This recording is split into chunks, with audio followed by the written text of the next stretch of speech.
start? Yes, you can go ahead. Good afternoon, everybody, and thank you for the opportunity to speak to all of you today.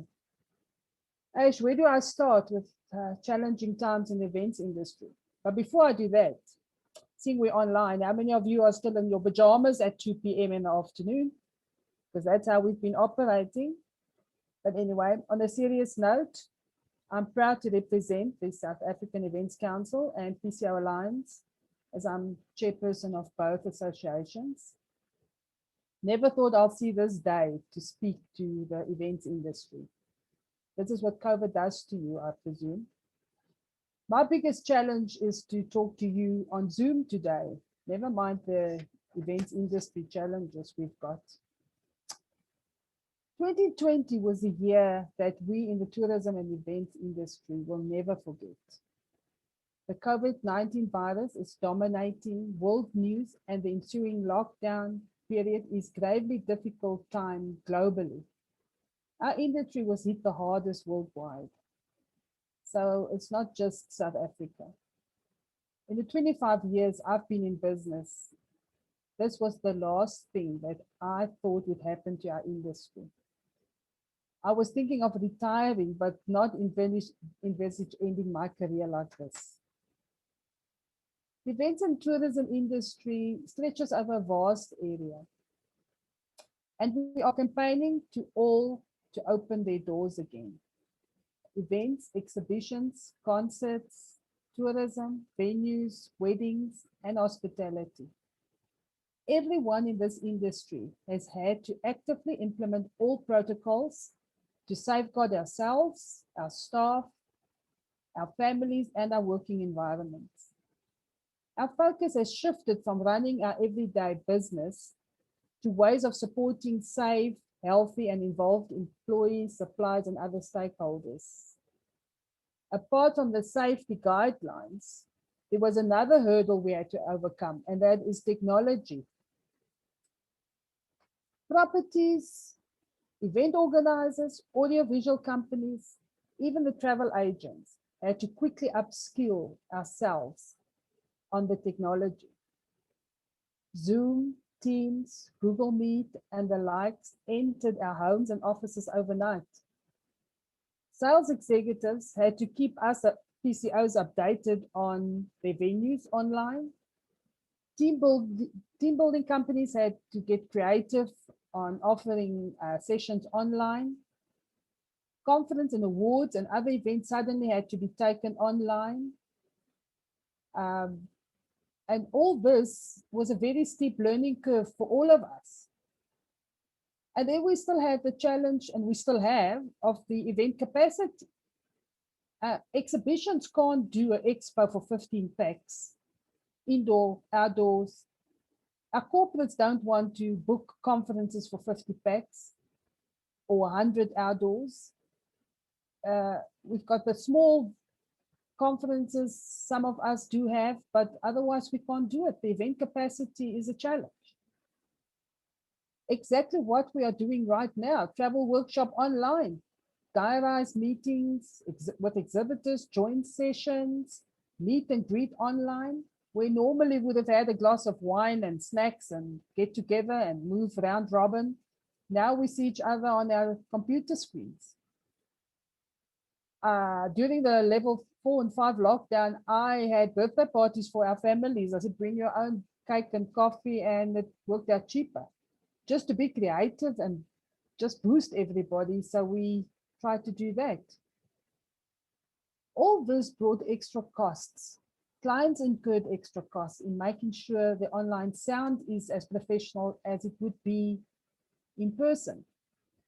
Extra equipment needed to be brought in, and the requirement for Wi-Fi to be strong and stable enough took priority.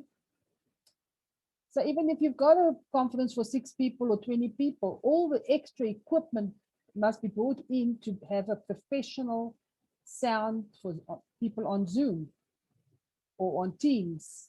And that's extra cost for your corporate, to your client.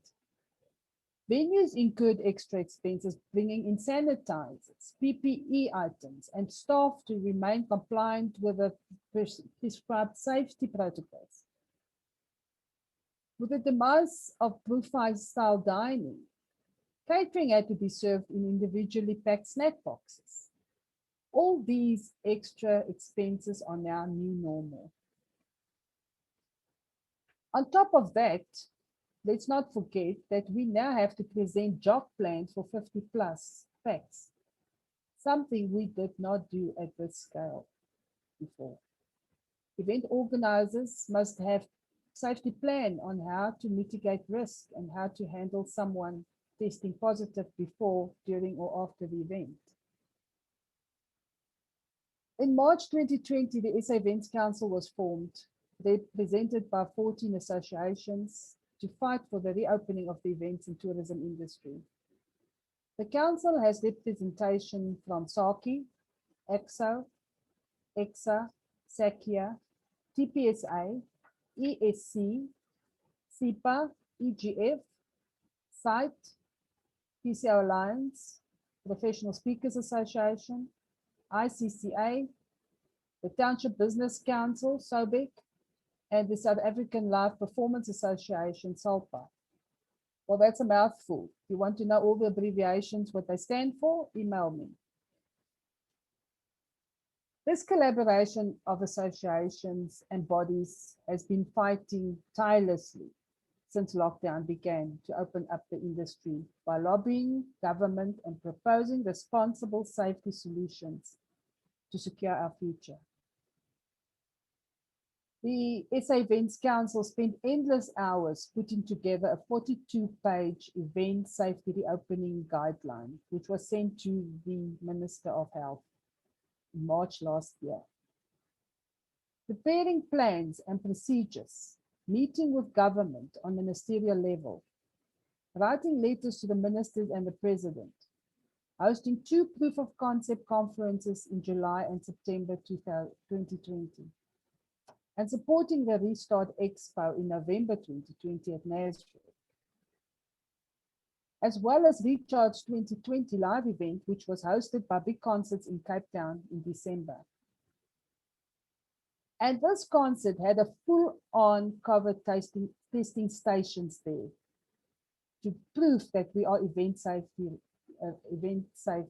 ready to open. All this effort has been to demonstrate that we are ready to resume our business. Yet all this seems to have been falling on deaf ears, and it has been hard to remain steadfast. The lockdown has brought the industry together like never before. We've always been a crowd that was always together at social events or good to see each other at workshops. And my experience as part of the SA Events Council is that we as associations have learned to collaborate for a single cause, and that is to open up our industry. In the past, we never needed to sit around a table with each other. It wasn't seen necessary to do that. We knew about each other, but we never had to meet with each other. During this lockdown, I have learned so much from exchanges with my colleagues on the SAEC. We have actually become a family. The lockdown has caused companies, venues, small business, and airlines to close their doors. Tourism is battling to recover. We heard the previous speaker from a tourism. We had North Coast, Natal tourism, and we're all battling. They're battling to open, and domestic, we don't really, there's no money to travel domestically, but we're trying to support our domestic market. We have realized how much our industries overlap and that we need to be supportive of each other because we depend on each other's business. Where our PCOs, event organizers, we book incentives, we work with the DMCs, we work with the venues, the hotels, the airlines, and vice versa. So we all need each other in this time. We need to support each other. Financially, we will hit very hard. We are all in the same storm, each one in our own boat. Aside from trying to survive and pay our bills personally and business, we have to keep ourselves positive, to keep focused on what is important in life, our families. Apart from our daily challenges to survive, we remain wives, mothers, fathers, brothers and sisters who need to feed our families and pay our bills. The Let's Support group on Facebook is one of many great initiatives showing how people in the industry support one another. Many of us have become entrepreneurs overnight and started side hustles to keep income flowing. This just showed again that we can do it out there. We in the events industry are not a dying breed, and we are not giving up. We are used to working hard, playing hard, and we don't take any challenge lightly. We are planning for survival. We will continue to meet new challenges for quite some time in the events and tourism industries. We just have to remain positive that we will get through this together somehow. I recently read a quote from Sir Richard Branson.